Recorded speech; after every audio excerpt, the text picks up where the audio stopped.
first things first. You told us a little bit. How are you? Yeah. Just how have you been Yeah. post pandemic? Getting back out here on the road, it's got to feel good for you. Feels great, but mentally, a lot of differences. Just trying to reconnect with both like who I am and what people need from me musically, because I think everybody's had enough change to where you got to kind of find that now. You gotta. It's not everything isn't exactly as it was.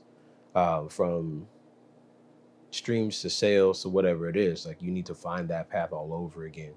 And I've been grateful to be able to have fans that are sticking with me and all that, and finding some new ones as well. But yeah, that since it's just a lot of mental change since then. Um, but I'm doing good. I'm doing better, and I'm happy to be back on the road. That's the biggest thing for me. Yeah. The journey itself is fluid, right? It just never stops. Like Yeah. when you talk about continuing to find yourself, um, where do you feel like the biggest change has occurred from obviously last year dropping the EP, but to Hmm. now getting back on the road, being in front of fans every Hmm. day who are, I'm sure, telling you their different perspectives on your music and how Yeah. it's impacted them. It's difficult because like life is still changing too. I'm going into year 5 of my marriage in a few months here, and my daughter will be 2 next week. And so, like, these are new perspectives to look at things from, especially in marriage, because I think a lot of people felt that when I got married, I remember seeing a reaction of like, oh, like all the sad songs and all this stuff is like over. But at the end of the day, like, if you're gonna be with somebody for the rest of your life, even if they're your friend, how many years you think you're gonna go without some kind of friction, without some misunderstandings, without having to work through some stuff? And that's true even of the happiest relationships. And so I've learned so much of that, especially when you add bringing in a new life, a whole new rhythm into the relationship, and figuring that cadence out. Like there's been so much I've learned on a really on that level that I can share in music. And I think I kind of have felt, man, I've said and show love in so many ways. How can I continue to do that? But the deeper I get into this marriage, the more I'm like, dang, I guess I ain't never talked about this because I've never been through this yet. And you just keep growing and learning through all of that. So I think a lot of my self realizations um, are they're changing as I grow. So it gives me new perspective to give to fans, um, things they've been through or things that I can put their minds into the situation and they feel like they've been through that. So that's what that's what I would say has changed the most over that time and what they can look forward to as well. Can you speak to some of the specifics of those changes that you felt Hmm. from just in the beginning of your career Hmm. going into now marriage, bringing life into the world? Like, what are some of those specifics that even in your music that you feel like you had to share that you wanted to share to the people that were your fans? So my whole thing has always been I want to um, show love and relationships from a godly perspective. That was the whole point of me doing this from day one. And in the beginning, for me, it was really just like it's a longing because I wasn't in relationships at all. Just so I was able to write about those things really well. A lot of that I guess kind of angst of like just trying to wanting to be loved, trying to find that person you're going to end up being with, all that stuff. Um, I think that was a heavier focus because that's where I was in life. Though I feel like I probably could have wrote about anything, but it was always going to be, for the most part, at the surface. Even if I did, like I wrote Blind Man in that same like spot, and it's a cool thought. But at the end of the day, it's like it's to me that's more of a concept you can have than it is like this. Um, I don't know, true foundation you stand on. Like yes, like you want to be able to love somebody for who they are. That's great, but that came from a question. It was just concept. It wasn't something experienced that I really began to pull from to make the song. It was just a question that I asked myself: could you love somebody?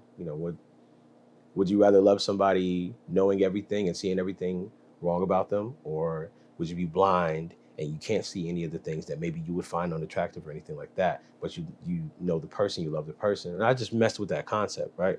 But now, being older and going through more things, I can pull from the actual depth of the experiences and share that more than just share a concept or an idea. And I think that's um, I think that's gripping people just as much musically. So like Feelings for You is a good example because that was like a full experience that I was able to like sit back, look over, and share and say, okay, this is what I went through, and just to see the way that it connected, how far the song has gone. If you guys are staying for the night, just how different it feels live than even listening to it. Like those differences are really just like you see them in the live show, and I think you can see them as the audience grows too, because they're growing and they're getting into more relationships of depth as well. So, yeah, I think that's the biggest difference. Is in the beginning, I'm kind of just saying these concept things, these ideas of what I want, and these days it's like here's much more of what I've learned from all these things. Talking about how important it is to actually how more authentic it makes your music and makes just art in general to actually express the feeling that you've already naturally just felt, as opposed to just kind of like trying to project the feeling. Yeah. You know? I think when you're expressing from something that you've actually been through, something that you really know, you could bring it from a perspective that people may not have seen it as. Because even if they've experienced a similar thing, it wasn't exactly the way that you did. And so you can put more of a, I don't know, it's almost as if you can take them who's never even been through it whatsoever, or if they have, and put them right in the middle of your situation, and they can feel it as if they went through it, because you just have much more to pull from. And that's the heavy aim of a lot of my future work, especially my future solo work, because there's so much that I had never experienced, and I'm like, man, the way things, I didn't know to look out for the way a relationship changes after a baby. It's not that y'all don't like each other no more, nothing like that, but it's like, oh, there's a whole new rhythm here, and we have to figure this out, and that caused friction between us, and just so on and so forth. So many other different things that I can pull from, but those are things that I could only just sit back and I wouldn't have even thought of them honestly. But if I knew of them, I could just sit back and think of them, but not pull from a real experience. So now pulling from that, I just think it brings the listener into the story, into the moment much more. How long did you live in the DMV for? Like, oh man, so from '99 to '04, which is actually, I think '02 is when I started writing. So from that time frame, and then I came back. I thought I would be here longer, but I was only here for a year, and from 2018 to 2019, when I came back up to be with my now wife. But that was it, man. But that was formative years for me, 4th to 8th grade. I was in Waldorf, Maryland. I went to I went to Berry Elementary, then Woman Middle School. My brother and sister were at Westlake High, and that time frame, being out in the neighborhood, all these other black kids. So I'm just thinking, oh, this is just how all black families live. It's like it's great. They've all got game cubes and whatever else. We're playing sports, and it was cool to kind of have that upbringing, that cool community. But then when we all got into music, seemingly at the same time, that was just like you got to learn the culture of the area too. Because I'm a military baby, so I get thrown into an area for a few years and I get out of it. But that time frame in my life was super influential, really like learning and feeling the culture of go-go music and seeing how many different local brands were like popular amongst locals and not always just designer people. Like we made the people in the area be designer, like you had to have it. I remember at the time everybody was crazy over Bonadachi. Like they loved Bonadachi. I was like, I don't know what that is, but cool, we rocking with it. So like I think that was like a most pivotal time for me personality wise, honestly, because when we moved to Georgia after we left the DMV, I was the kid from up north suddenly, even though I had already lived in Georgia before. Now I'm the kid from the north because I got the accent, I say the slang and all that stuff. So yeah, man, that was a time for me.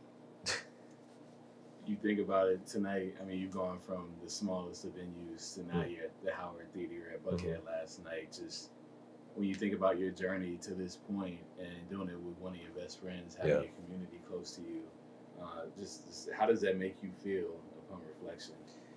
It's weird, man, especially in DC because they always show up like really well. And you think about writing those early songs. I was 12 years old and my first song was about cars. I couldn't drive. I don't know nothing about cars. But just like writing those songs, making those beats, doing the talent shows at school and all that stuff in Charles County, going to church in PG County, and just like, I don't know, just you being in the area and then coming back to this point in my life, married to a PG County girl. Like, it's just, I don't know, all this stuff comes together and it's wild to me. It's really cool. I've been here, but only for church. I was, I don't know if they're still here or not, but we were attending Passion City, DC for a little bit when I was still living here. And so this is my first time back since then. And in my mind, I'm like, oh, it'd be really cool to play here one day. And now it's like, oh, we get to play there. That's dope. Like, obviously, I love the Fillmore, and I've done Union Stage and some of the other venues, but the Howard just seems like you got to do it at least once, you know? So it's really cool. It's hard to believe sometimes, but I mean, I'm grateful for it. It's the opportunity. When you say to you talk about the community, you talk about all that stuff. What is that even? What does the word community mean to you? How do you flesh that out for yourself and for the people around you? Yeah, it's a common union. It's us coming together and supporting each other in as many things as we can. It's people who identify with you, see you, and want to see you succeed and want to help you get there. And that's what that feels like when I'm here. There's a handful of cities that feel that way to me: Dallas, Atlanta, DC. And I don't know what it is. Now, those are some black cities, so maybe that's what it is. But like, it's just right there. Those people really like take care and they show love and they're very vocal about it, and very supportive in ticket sales and all those things. So it's amazing to have that kind of fan community, but even with my friends, with me in LA being best friends touring together, just having that bond since we were 4 years old, over Ninja Turtles. And then we reconnect when we're 14, and now it's over music and life. And it just stays that way from that point on. And even us having the friends that don't do music, who are really like a big part of the community as well for us. So it means being there and helping and caring. And I really feel that we have that. Yeah. You got anything to Yeah, just kind of piggybacking off the community question, you bring up a lot in music and just conversation about like love and Yeah. God. Like specifically, how does God play a role for you in your life? Mhm. And how does it affect the music that you create? Yeah, I play the role. God is the center. He's the creator. And the whole entire, like I said, the reason for me even coming into R&B from this perspective is because it's what I believe God told me to do. So in my mind, I'm like, oh, okay, I feel like the Lord has told me this. I'm going to go make Christian music because God gave me something to do. But I didn't really even pay attention to the fact that it's like, yes, like, great that you're talking about me, but also this is what I asked you to do. And it's funny because from jump, God put the right people in my life. So I put a project out in July of 2012. And by December of that year, I met Sango. Didn't know what he'd be in my life, but working with him has been the whole, like, I don't know, the way that I was able to get into that selection system, which put me in front of so many other people, and helped me kind of make my way out of the super underground into like being known a bit, is because of that connection alone. Like, I don't know where I end up at without him, what that path looks like, but God put that there from the beginning. Cause I was like, all right, this is what I'm gonna do. And he was just like, well, actually, like, let me lead you here. And over time I finally understood and got that. But it's important because we're never gonna not have worship singers and leaders and gospel singers and all that stuff, Christian hip hop artists. We'll always have that. And I know that. We're not gonna always have believers who are out in the arena. Like, we won't. And it's really cool to see what the sacred and the secular, like those moments where they do like collide, how that happens, how that works. And I really use my music as bait for my shows, so you can come, because I'm gonna tell you what God said at some point in the show, or if I do an interview, or whether it's written or something like this. Like, these are the opportunities where it's like, if I have a chance to just point somebody to the direction of Jesus, then I can do that. Because even if you're just on the fence, you don't believe, whatever, it's a seed in your mind. And that's the only thing I have to do, because I ain't no pastor, I ain't no youth leader, none of that stuff. Like, I'm just going to scatter some seed and keep going. So it's, the whole thing is for me to just be a servant, you know, and try not to suck at music in the meantime. Like music is like the vessel. So, Yeah. Yo, come here, let's get these good Right. sounds, but his word underneath. Right. I think back to like I always been loving you and JMK, and I remember where I was. Like I was in college at the time, but we went to ODU. We went to Norfolk State. Okay. Just that era of seeing your music on that platform. You talked about how much has changed with streaming. How pure did that era feel? Yeah. Like just building. I mean, there was you, Tom Mitch, Emily, and LA, obviously, and just so many people that came out of that era that are doing big things now. So just what did that do? I know you talked about selection in that arena, but I feel like there was just this community from that platform that is still really around and doing their thing. It feels like it shifted almost like genre to genre with SoundCloud specifically. But that time is insane because all we knew to do was make music and people liked it. And then we got opportunities because of that. And then we didn't know nothing about business. We didn't know what we were doing. We wasn't planning ahead about anything. It was just like, make a song, drop it this weekend. And that was so much of what we did, because that was kind of the purest form of being a creator in that way, where it's like, I'm here to make music and I just get to make music and people enjoy it. And then we can do some shows and we can get a little bit of business based from there. But now the bigger things get, or the further you want to take things, the more structure it takes, which is a good thing. But there's so many elements now that can like pretty much destroy the main thing you wanted to do, right? So we've learned that, and we look back at that time with even more love because of how simple it was, in the sense of just, hey, I made a song in my room, I put it out, and y'all love it. And there's all these comments underneath. Like it was just super cool to see it that way too. And one thing you don't get in streaming is, I guess I do kind of miss that. Now it would be way worse, I think, these days if they had comments in streaming. But I do kind of miss the idea of like, you drop a song and people can just like right there give their reaction. It's pretty cool. But yeah, it was a great time. It would be interesting if they put like comments on Apple Music. Man, because especially with these bigger artists, it would just be like, bro. Out of control. Yeah, it'd be horrible. How did like you said, y'all used to can just put music out and it'll find the audience, but now it's like it's oversaturated. There's a lot of artists, and even when artists put music out, the ones that like pay for marketing, or they pay for like the TikTok marketing or the reels on Instagram, they kind of get the boost over like the true art. Like, I guess what would you say to like those artists that are trying to come up through the filter, through the fire of all that?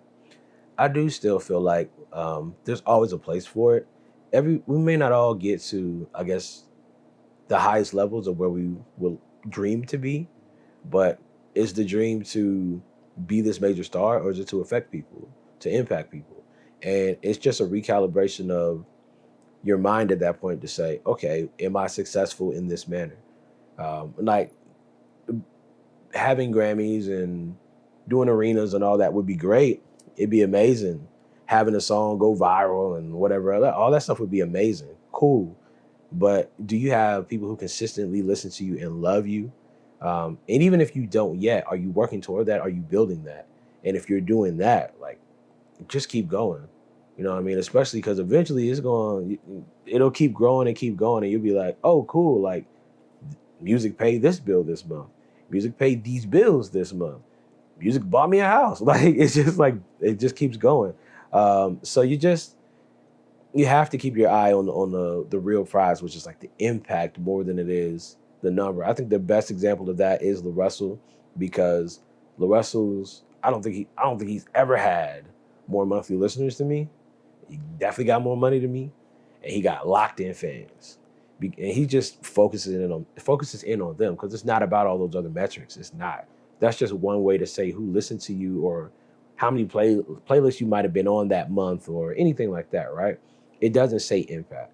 what says impact is the people coming to these shows or locking in with you when you present something to them to be a part of or to buy or anything like that. So if the music is connecting and it's impactful, that's all that matters. Where are you at creatively in terms of yourself? I know you dropped the EP last year. But, Yeah. and the single recently, and the collab with LA. But just where do you feel like you are creatively right now in terms of as you prepare for next year and your next projects? I got halfway through my album, hit a small rut. It was like, okay, I'll just take a month off and get back into it. And then here he came, yo. And we always had the tour idea, so I was like, yeah, let's get that going. But we had 2 solo tours to like get ourselves ready and then do our tour together. But then, like before we could even get done with our solo tours, he was like, yo, like this favorite record did kind of well. How about just doing a project? And so it's like, all right, like I don't know when I'm ever getting back to my album at this point. So it's like, you know, we're working toward putting some music together that hopefully releases in the first quarter of next year. Because I would love to get back to my stuff. Our stuff is great though. I don't want to just like push it out of the way like that. It was just I was in the middle of like a real, I feel like story for the first time in a while. I just been making music for a minute and just kind of finding what the overall theme is afterward and then presenting that. But this is the first time I've had it. I've had the theme immediately and I'm trying to draw the story out. So I'm good that I've gotten the time to break away from it because I can reevaluate some of the songs I've already made. And I also have a real chance to say, where do I want to go? Who do I want to work with to get there? So yeah, I'm being very creative. There's going to end up being 2 projects, an EP with LA and an album before 2024, because I have a goal to be nominated for something in a Grammy category 2025. That has been the goal this year, was 2025. So we'll see how it goes. I'm just trying to get one. Just one nomination, and y'all might not ever hear from me again. I feel you. Yeah. I got an Emmy one. I was like, I get the nom, all right. Yep. Okay. Just get the nomination. Yeah. Lastly, what I got for you, what artists are you kind of looking to or listening to? You can draw inspiration from anywhere. Who are some of the people that you keep in your rotation and kind of appreciating again?